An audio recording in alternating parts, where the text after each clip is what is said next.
Hello everyone, welcome to our YouTube channel Gamswapi. So today's video is about a section in microbiology, and this video is for the students who are facing their A-level examination in this year. So I hope you all find this video useful. Microbiology Basic Laboratory Techniques. To study morphology and biochemical reactions of microorganisms, it is essential to culture them on artificial media. Methods of sterilization. Sterilization is the process of removal or destruction of all forms of microbial life, including endospores. There are two types of sterilization or two methods. They are physical methods and chemical methods of sterilization. Physical methods of sterilization. This includes sterilization by moist heat, dry heat, use of membrane filters, and exposure to UV radiation. Moist heat sterilization. Here, the moist heat is used to destroy microorganisms present in desired materials such as culture media, temperature labile reagents, and laboratory utensils. This is done by denaturing of proteins at high temperature and pressure. When the proteins are denatured, when the proteins are subjected to high temperature and pressure, their hydrogen bonds are broken and denaturation occurs, and this is an irreversible process. We use autoclave for moist heat sterilization. In an autoclave, steam with 121 degrees Celsius temperature and 1 atm or 15 psi pressure is used for 15 minutes. This kills all microorganisms and endospores except the prions. In this method, culture media, solutions, syringes, needles, and healthcare instruments are sterilized. And for moist heat sterilization, the pressure cooker can also be used. This figure shows the autoclave, which is commonly used for moist heat sterilization, and this shows the inoculation needles, which are sterilized by this method. Dry heat sterilization. Here, the dry heat is used to destroy the microorganisms present in glassware, petri dishes, pipettes, inoculation loops, inoculation needles, and scalpels. Direct flaming is the first method of dry heat sterilization, and it's a simple method. It is used in laboratories to sterilize inoculation loops, including inoculation needles, scalpels, by heating them on Bunsen flame or hot spirit lamp until they reach red hot color. So this figure shows a procedure which is followed in direct flaming, and this figure shows the scalpel with different types of scalpel blades, and this figure shows inoculation loops. Incineration. Incineration means burning. It is done in an incineration oven to sterilize hospital waste, and here the microorganisms are burned to ash.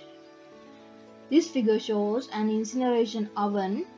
Then hot air sterilization.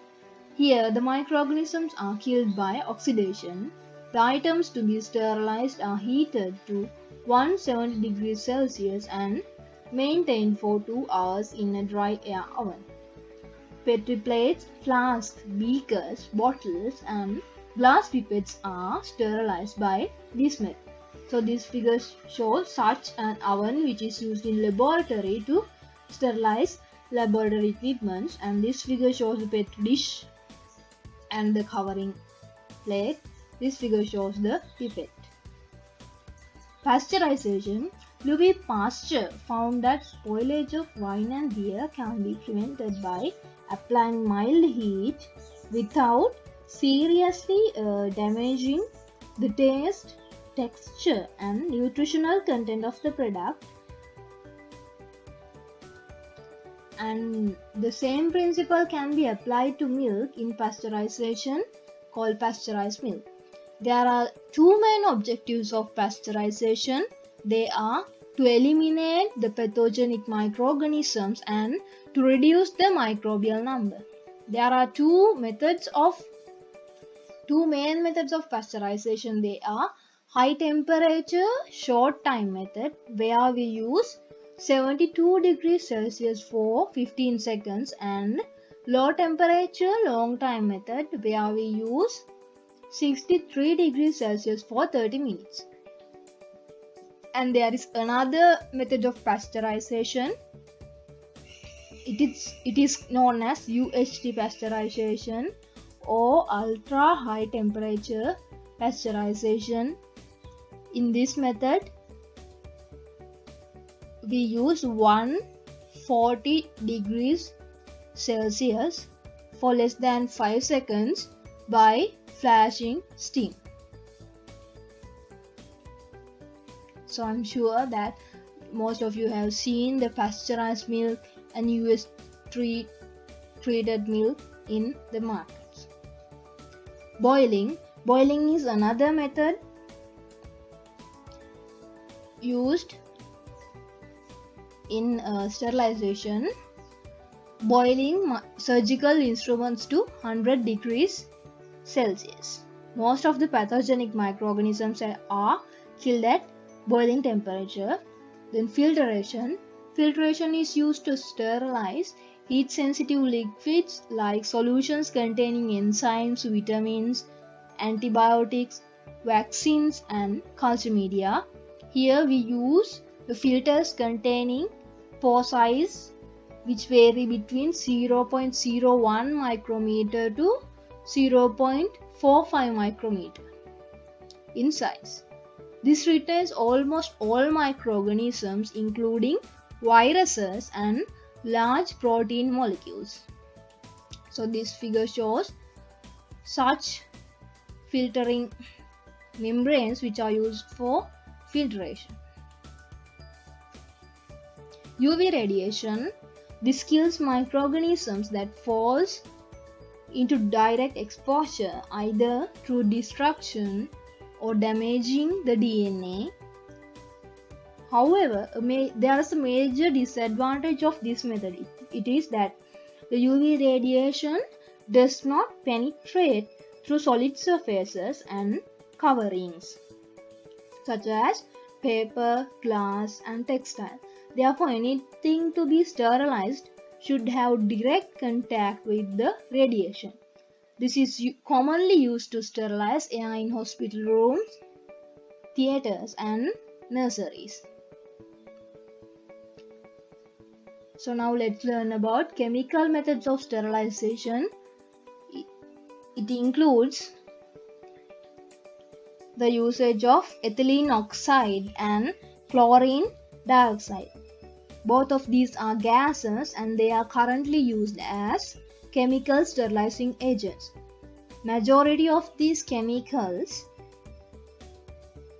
reduce microbial populations to a safe level or remove vegetative forms of pathogens. The ethylene oxide is highly penetrating and it kills microorganisms and both the endospores. So it is used to sterilize mattresses in hospitals. Chlorine dioxide is used to fumigate enclosed building areas contaminated with the endospores of Bacillus anthracis.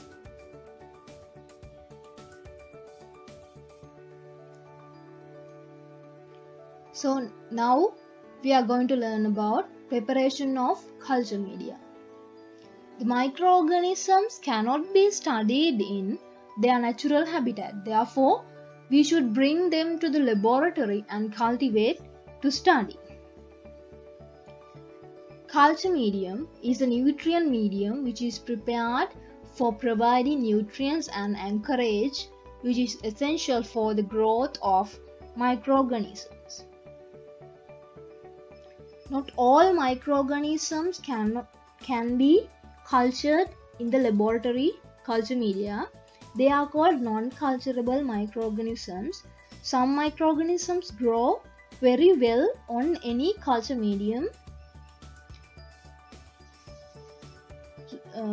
but some require special medium. They are culturable microorganisms. In preparation of a culture medium, all the glassware and liquid nutrient solutions should be sterilized. There are two general culture media. The first one is nutrient agar, which is used to cultivate bacteria, and the second one is potato dextrose agar, which we use to cultivate fungi. So this figure shows nutrient agar culture media, and this figure shows the potato dextrose agar media. The nutrient agar consists of peptone, meat extract, sodium chloride, agar, and distilled water. The potato dextrose agar consists of potato, glucose, agar, and distilled water. Here the agar is used as a solidifying agent. The agar solidifies at temperatures below 40 degrees Celsius. Therefore, the culture medium which contains agar should necessarily be a solid medium. Therefore, the solid culture medium is usually contained in petri dishes or test tubes. Since the most of the microorganisms appear almost colorless when viewed through the standard light microscope, we should stain it with a dye. Staining can be done with a simple stain. Staining means the coloring of microorganisms with a dye. There are some commonly used stains in the laboratory: methylene blue, crystal violet stain, and safranin. So this figure shows a microscopic slide which is stained with safranin, and this figure shows a microscopic slide which is stained with methylene blue. A simple stain is an aqueous or alcohol solution of a single basic dye. The purpose of staining is to highlight the entire microorganism so that their shapes, cell arrangements, and basic structures are visible. Before the microorganisms are stained, they should be fixed or attached to the microscopic slide. Now let's learn about microorganisms and diseases. Generally, the humans are free of microorganisms at birth. But during birth, however, the newly born infant first get into contact with the lactobacilli, which are present in the vagina of the mother. Lactobacilli colonize the intestine of newborn. After birth, many other microbial populations begin to establish inside or outside of the body, which are known as normal microbiota. However, the internal tissues of the healthy human, like lungs, brain, kidney, are free of microorganisms. A normal healthy body contains a large number of microorganisms.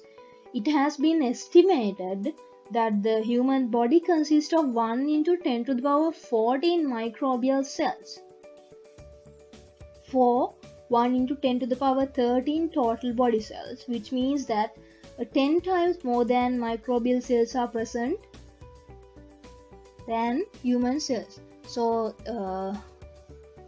this figure shows the lactobacilli bacteria which are present in the vagina of the mother.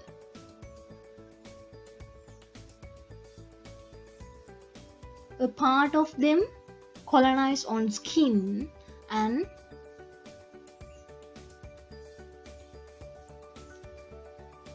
majority enter the body and colonize on inner surfaces such as mucous membranes of nose, throat, upper respiratory tract, intestinal tract, and genitourinary tract. Majority of these microbiota are generally harmless or even beneficial, and some live as common cells. Example: minimal colonization of Escherichia coli in large intestine prevents the colonization of pathogenic bacteria. E. coli in large intestine synthesizes vitamin K and some B vitamin groups. Probiotics are the live microbial cultures such as yogurt. So this figure shows the E. coli bacteria which live in our large intestine. Although the majority are harmless, some may change their interactions with the human body under certain conditions and they may cause infection. They are the opportunistic pathogens. Example, E. coli is generally harmless as long as it remains in our small intestine. If they enter other body parts, they can cause infection in our body.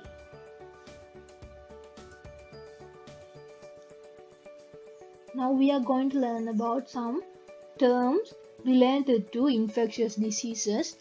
Pathogen. Pathogen is an organism or an entity which is capable of causing a disease. Here entity means non-living entities such as viruses and prions. Host means organism within which the infected pathogens live on or in and multiply. Pathogenicity. Pathogenicity is the ability of a pathogen to cause the disease in the host by overcoming host defense mechanisms. Parasite is an organism or an entity which live on or in another living organism which is known as the host and obtain nutrients and other resources from the host. So you should be able to remember all these terms as it is stated, as the way it is stated in the resource book, because these are mostly asked for the structured questions. So you should write it in the paper exactly the way which is stated in the resource book. So now we are going to learn about characteristics of pathogenic microorganisms. They have optimal growth conditions similar to the host, such as temperature, and also they have structures to adhere to host cells and protect against the host defense mechanisms such as capsule and pili. Also they produce toxins, endotoxins or exotoxins. They have enzymes for invasiveness such as phospholipases, lecithinases and hyaluronidases. And also they have enzymes to alter the host metabolic process. Example is DNase. Virulence and virulent factors. Microbes express their pathogenicity by means of virulence. Virulence means the degree of pathogenicity of the pathogen. Some viruses are highly virulent while others are less virulent. The chickenpox virus is a highly virulent virus. Virulent factors. Few genes of microorganisms express factors which provide them the ability to infect their host and cause disease. They are called virulent factors. These virulence factors enhance the pathogenicity and allows pathogen to invade and colonize host tissues. Pathogens use two major mechanisms for pathogenicity. They are toxigenicity and invasiveness. Invasiveness. The first one is invasiveness.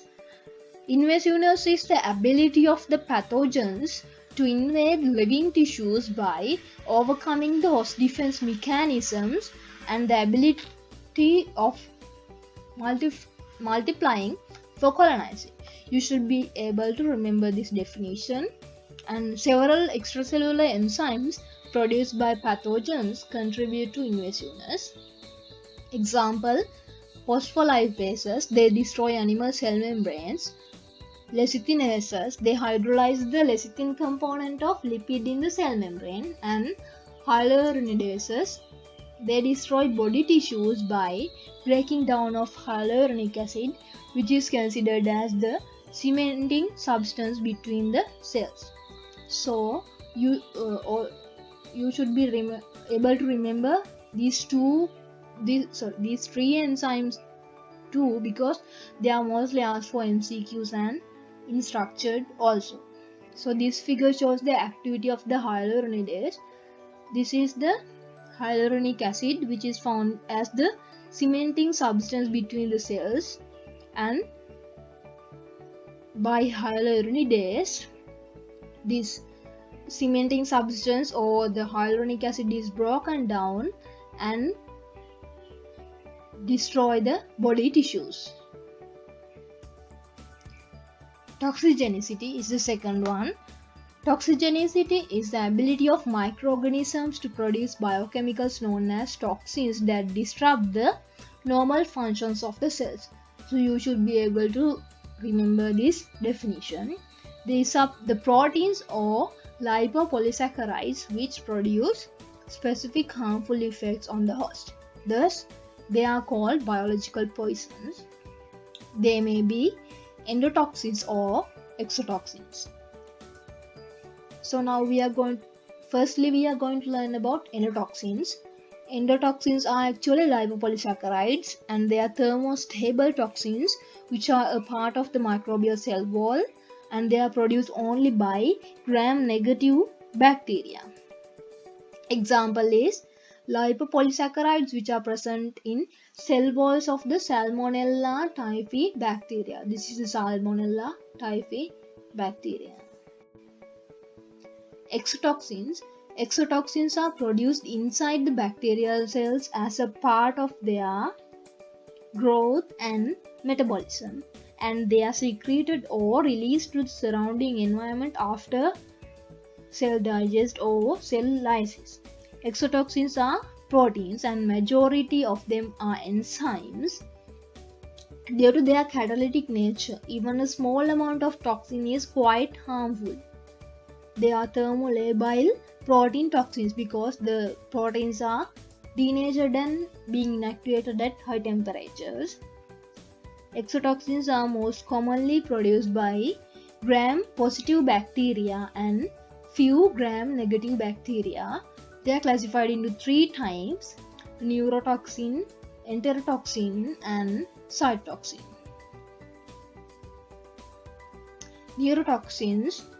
Neurotoxins interfere with the normal transmission of nerve impulses. Best example is the toxin which is produced by Clostridium tetani. This is the Clostridium tetani. And enterotoxins stimulate the cells of gastrointestinal tract in an abnormal way and disrupt the body functions. Example is the toxin produced by Vibrio cholera. This is the Vibrio cholera, a microscopic diagram. Then the third one is cytotoxins. Cytotoxins kills host cells by an enzymatic attack.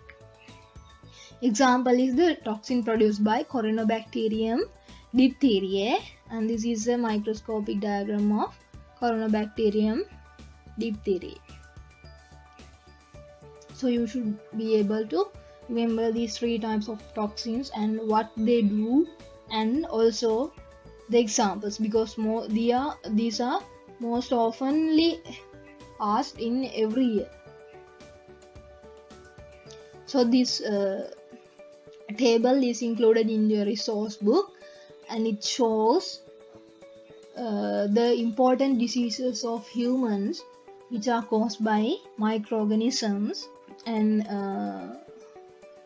it's better for you to pause the video and write down this table and remember the contents of this, because it's mostly asked in MCQs. Methods of controlling of microbial diseases, and we are going to learn about use of antiseptics and disinfectants. The antiseptics and disinfectants are the chemical substances which are used to kill or reduce microbial populations in order to prevent the infection, but they are not effective against some microorganisms like poliovirus, tuberculosis bacterium, and spores of bacteria and fungi. And they are generally formulated as liquids, and their effectiveness varies with concentration, temperature, duration of exposure, and presence of organic matter. This figure shows some commonly used antiseptics and disinfectants. Antiseptics, they can be safely and directly applied to our body. So it is used for disinfection of live surfaces including skin. The main difference between antiseptic and disinfectants is antiseptics can be safely and directly applied to the body, whereas the disinfectants cannot. Examples for antiseptics are ethanol, isopropanol, and chloroxylenol. Disinfectants, they cannot be safely and directly applied to human body. They are used for disinfection of non-living surfaces like cutlery, drains, sinks, kitchen tops, etc. And examples for disinfectants are phenol and hypochlorites like calcium hypochlorite and sodium hypochlorite. So this table shows a comparison between antiseptics and disinfectants. So now we are going to learn about the usage of antibiotics in controlling of microbial diseases. When our body's defense system fails to protect our body from infection or to overcome the disease, it has to be treated by chemotherapy with antimicrobial drugs. These antimicrobial drugs kill or interfere the growth of microorganisms without damaging the host. Antibiotics are the effective microbial drugs against bacteria. There are two main types of antibiotics known as broad spectrum antibiotics, which affect against a broad range of bacteria, and narrow spectrum antibiotics, which affect only a specific group of bacteria. They show varied modes of action. Penicillin inhibits the synthesis of cell wall. Erythromycin and tetracycline inhibits the protein synthesis. Daptomycin disrupts the plasma membrane, and rifampin inhibits the DNA and RNA synthesis. So you should be able to remember the activity of these antibiotics because it's a commonly asked question in most oftenly in MCQ or in structure. So now we are going to learn about vaccines and immunization.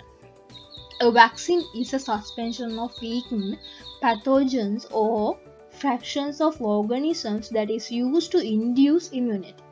Vaccines are frequently used to control diseases which are caused by viruses because there is no other control methods once infected for viral diseases. There are several types of vaccines. They are live attenuated vaccines, inactivated vaccines, and subunit vaccines. So firstly, we are going to learn about live attenuated vaccines. In live attenuated vaccines, it contains live pathogens which were deliberately weakened for its pathogenicity. These vaccines mimic an actual infection.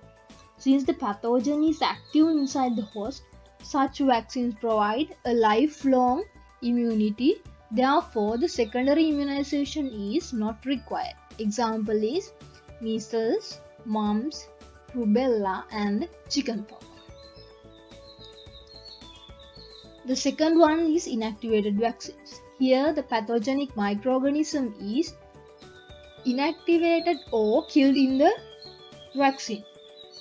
They often require repeated booster doses when compared to the live attenuated vaccines. Examples are rabies, influenza, and polio, and also vaccine for cholera. So here you can see the polio vaccine which is given orally for the children. And the third one is subunit vaccines which contain only the antigenic fragments that can induce immunity in the recipient. Examples are the toxoid vaccines like tetanus and diphtheria. They often require repeated booster doses to obtain the full immunity. And with that, today's lesson will come to an end, and we will be covering the remaining parts of this section in the upcoming videos. So I suggest you to keep watching our channel, and I wish you all the very best for your A-level examination.